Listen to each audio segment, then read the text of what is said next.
Hello दोस्तों, स्वागत है आपका हमारे यूट्यूब चैनल ओके सर जी में। जैसा कि पिछले वीडियो में हमने आईटी से पैसिव बनाना बताया था, प्रेजेंट इंडेफिनिट टेंस के अफर्मेटिव, नेगेटिव और इंट्रोगेटिव फर्स्ट और इंट्रोगेटिव सेकंड टाइप के सेंटेंसेस का कैसे पैसिव हम बनाते हैं। ठीक उसी तरह से आज हम नए वीडियो लेकर के आप आपके सामने आए हुए हैं। आज हम जानेंगे प्रेजेंट कंटिन्यूअस टेंस में जो काम होता है उस काम का जो सेंटेंसेस हमारे सामने आते हैं उस सेंटेंस का पैसिव कैसे बनाएंगे उसके बारे में हम डिटेल रूप से जानेंगे। प्रेजेंट कंटिन्यूअस यानी वर्तमान काल में जो समय आपके सामने है उस समय में जो घटनाएं हमारे सामने होती हैं उसी घटना या उसी कार्य का हम यहाँ पर वर्णन कर रहे हैं। वर्तमान काल में या जो समय हमारे सामने है उस समय में कौन सा वाक्य या किस तरह का सेंटेंसेस हमारे सामने आते हैं, यानी काम का लगातार होना, यही प्रेजेंट कंटिन्यूअस को दर्शाता है। तो चलिए इस वीडियो में हम जानते हैं कि प्रेजेंट कंटिन्यूअस टेंस के जो सेंटेंसेस हमारे सामने है इस बोर्ड पर हम देख रहे हैं। हमने पैसिव वॉइस बनाने का रूल भी यहाँ पर लिखा है। पैसिव वॉइस कैसे बनाएंगे तो इस रूल को हम देखें, पहले समझें।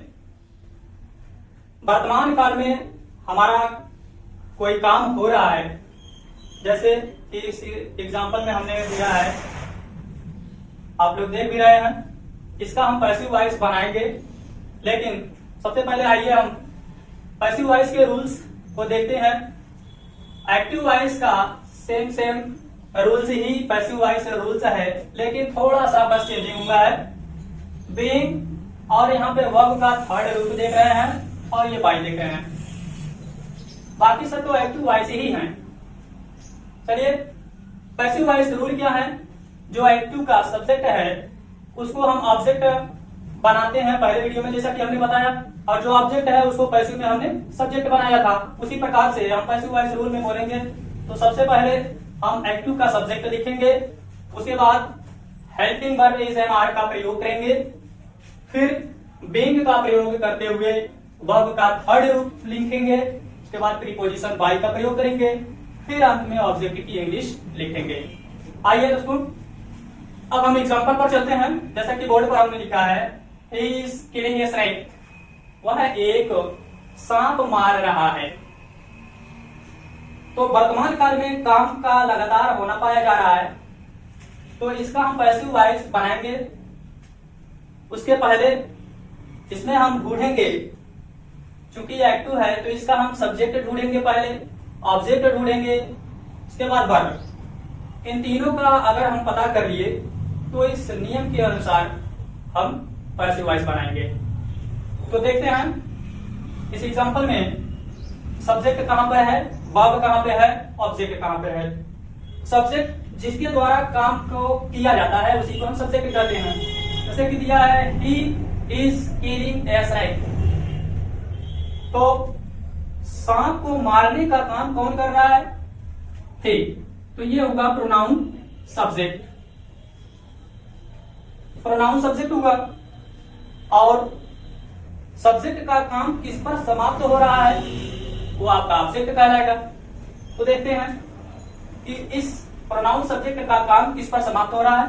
तो समाप्त हो रहा है स्नेक, स्नेक, तो यह हो जाएगा आपका ऑब्जेक्ट। जिस वर्ड के द्वारा काम का होना पाया जा रहा है उसे हम वर्ब कहेंगे। तो क्या है, किलिंग आपका वर्ब है। तो पैसिव वॉइस हम बनाएंगे इसका। सबसे पहले एक्टिव के ऑब्जेक्ट को हम पैसिव में सब्जेक्ट बना देंगे। तो लिखेंगे स्नेक। अब कोड के नियमों का पालन करेंगे, हाँ, हेल्पिंग वर्ब का प्रयोग करेंगे। वो helping verb is am are, तो इस का प्रयोग कहां करेंगे, आर का प्रयोग कहां करेंगे, एम का प्रयोग कहां का प्रयोग करेंगे। तो देखेंगे कि सब्जेक्ट जो हमने यहाँ पर प्राप्त किया है ये सिंगुलर है या प्लूरल है। अगर सिंगुलर है तो इसका प्रयोग करेंगे, अगर प्लूरल है तो आर का प्रयोग करेंगे और एम का प्रयोग करेंगे। तो असने सिंगुलर है, इस वजह से हम यहां पर लगाएंगे इज, फिर बीइंग लगाएंगे,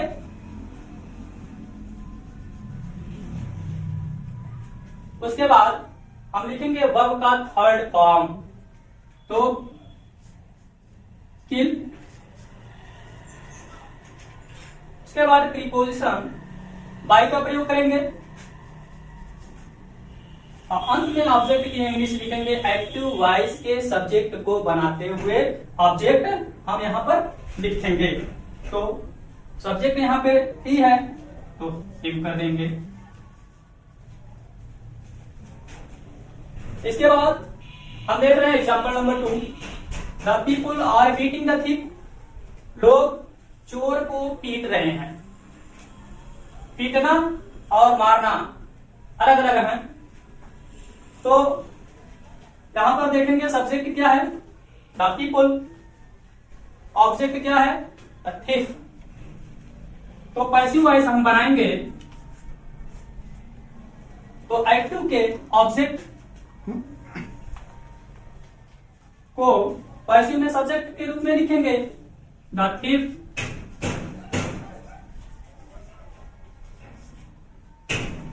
सिंगुलर तो इसका प्रयोग करेंगे हेल्पिंग वर्ब। उसके बाद बीइंग, अब देखेंगे हमारा वर्ब कहां है, बीटिंग, तो हो जाएगा इसका वर्ब का थर्ड रूप बीटिंग। फिर बाय प्रीपोजिशन लगाएंगे हम। उसके बाद एक्टिव का सब्जेक्ट पैसिव में ऑब्जेक्ट बनाते हुए लिखेंगे द पीपुल।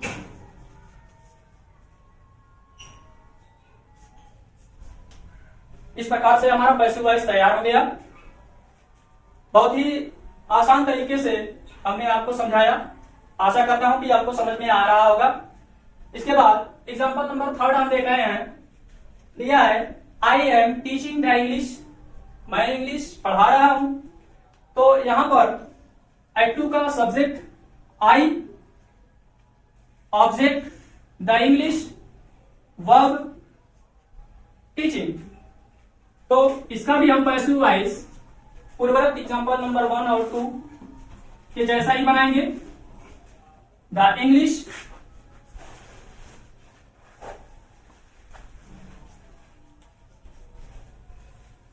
सिंगुलर है तो हेल्पिंग वर्ब इसका प्रयोग करेंगे। उसके बाद बीइंग का प्रयोग होगा। फिर वर्ब देखेंगे कहां पे है वर्ब, तो वर्ब का थर्ड रूप लिखेंगे टॉट। प्रीपोजिशन बाय लगाएंगे और एक्टिव का ऑब्जेक्ट के रूप में जो सब्जेक्ट है उसको ऑब्जेक्ट के रूप में यहां पर हम लिखेंगे मी। इस प्रकार से हमने प्रेजेंट कंटीन्यूअस टेंस के अफर्मेटिव सेंटेंस को किस प्रकार से पैसिव वॉइस बनाएंगे इसको समझाने का अपने स्तर से प्रयास किया। चलिए अगले सेंटेंस पर, जो प्रेजेंट कंटीन्यूअस टेंस का नेगेटिव सेंटेंस है उस पर चलते हैं। जैसा कि बोर्ड पर हमने लिखा है प्रेजेंट कंटीन्यूअस का नेगेटिव सेंटेंस। इसके पहले हमारे पैसिव वॉइस बनाएंगे। पैसिव वॉइस बनाने का रूल सेम अफर्मेटिव की तरह है, लेकिन थोड़ा सा बस इसमें चेंजिंग कर देंगे। और चेंजिंग क्या है, जो हेल्पिंग वर्ब है इसके तुरंत बाद हम नॉट का प्रयोग कर देंगे। बाकी सेम अफर्मेटिव जिस प्रकार से बना रहे थे उसी तरह से हम यहाँ पर नेगेटिव भी बनाएंगे। बस चेंजिंग सिर्फ इतना ही है कि हेल्पिंग वर्ब के बाद नॉट का प्रयोग होगा। चलिए अब देखते हैं हम एग्जांपल्स को। यहाँ पर एग्जांपल्स आपका दिया हुआ है, the grand mother is not telling stories, दादी माँ कहानियां नहीं कह रही हैं। तो इसका हम पैसिव वॉइस बनाएंगे, लेकिन उससे पहले हमको सब्जेक्ट और ऑब्जेक्ट, इसके बाद वर्ब भी ढूंढेंगे, तभी तो हम पैसिव वॉइस बनाएंगे। आइए जानते हैं कि सब्जेक्ट कहां पे है। कहानी नहीं सुनाने का काम किसके द्वारा हो रहा है, ग्रैंड मदर। तो ग्रैंड मदर आपके ये होंगे सब्जेक्ट, वर्ब कहाँ है, ये आपका वर्ब है। फिर ऑब्जेक्ट देखेंगे तो स्टोरीज, ये आपके ऑब्जेक्ट हो गए। इसका हम पैसिव वॉइस बनाएंगे तो एक्ट 2 के ऑब्जेक्ट को पैसिव में सब्जेक्ट बनाए, स्टोरीज। अब चूंकि कहानियां हैं, प्लूरल हैं, तो हम आर का प्रयोग करेंगे helping verb. Stories are not. उसके बाद वर्ब का थर्ड रूप से पहले बीइंग लिखा हुआ है तो हमें बीइंग भी लगाना है। वर्ब लिखेंगे थर्ड फॉर्म तो होगा टोल्ड। उसके बाद प्रीपोजिशन बाय का प्रयोग करेंगे। The grand mother, grand mother. फिर एग्जाम्पल नंबर 2 को हम देखेंगे। बहुत ही आसान तरीके से हम समझने का प्रयास कर रहे हैं, आपको समझाने का प्रयास कर रहे हैं। They are not drinking a glass of wine.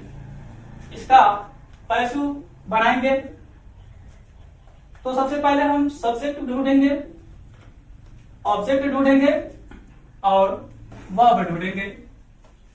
तो सब्जेक्ट आपका यहां पर ऑब्जेक्ट और ये वर्ब। तो अ ग्लास पैसिव वॉइस इसका होगा अ ग्लास ऑफ वाइन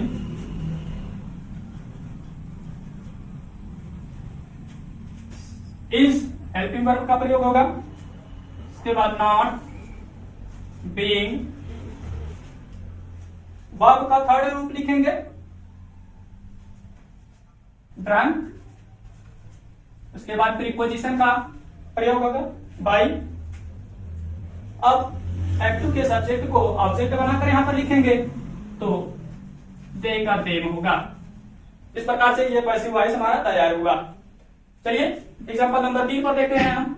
एग्जांपल 3 क्या कह रहा है, इसको हम पैसिव वॉइस बनाना जानेंगे। The peon is not bringing a cup T. तो इसका ऑब्जेक्ट हम देखेंगे, ये है जिसको हमें सब्जेक्ट बनाना है।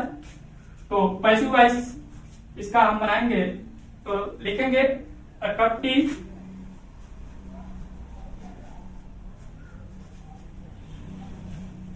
उसके बाद हेल्पिंग वर्ब इसका प्रयोग होगा, नकारात्मक है चूंकि पढ़ रहे हैं हम तो नॉट। फिर बीइंग का यूज होगा। उसके बाद हम देखेंगे वर्ब का थर्ड फॉर्म लिखना है तो ब्रिंगिंग वर्ब है, इसका थर्ड रूप हम लिखेंगे तो हो जाएगा ब्रॉट। फिर प्रीपोजिशन बाय का यूज करेंगे और अंत में एक्ट 2 का जो सब्जेक्ट है उसको पैसिव में ऑब्जेक्ट बनाते हुए लिखेंगे द पियन। इस प्रकार से हमारा ये नेगेटिव सेंटेंसेस का पैसिव वॉइस बनाना हमने सीखा। इसके बाद अगले स्टेप पर चलते हैं।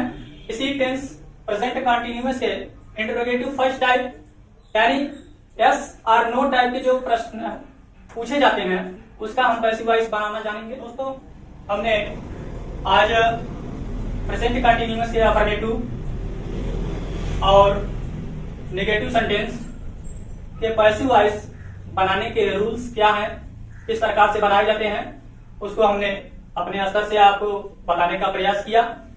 यदि हमारी वीडियो आपको कुछ सीख दे रहा है, इससे आपको कुछ सीख मिल रही है तो इस वीडियो को लाइक और शेयर करें, कमेंट्स करें और अंत में सब्सक्राइब करना ना भूलें।